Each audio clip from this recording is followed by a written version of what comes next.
Обмелевшая Вычегда в принципе не представляет опасности для купающихся, однако коварная река не отличается прозрачностью. Здесь и там могут встретиться коряги и даже целые ямы.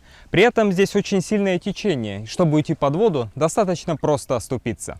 В этом году купание в водоемах стало особенно опасным даже для тех, кто не совмещает отдых на пляже с алкоголем. Из-за резкого спада уровня рек и озер вода отступила на несколько метров, местами обнажив дно, образовав острова. Все пляжи изменились до неузнаваемости, и теперь неизвестно, где проходит русло с основным течением. К тому же в попытке уйти от лишних глаз, многие выбирают дикие пляжи, где случись что, точно не помогут.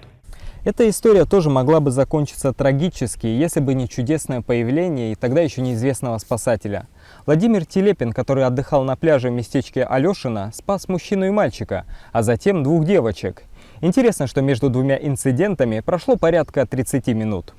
Помимо того, что Владимир оказался очень отзывчивым человеком, ему и не чужда скромность. О подробностях своего подвига он не распространяется. Интересно, что это не единственный случай спасения утопающих в местечке Алешино, когда на выручку бросаются те, кто просто оказался рядом.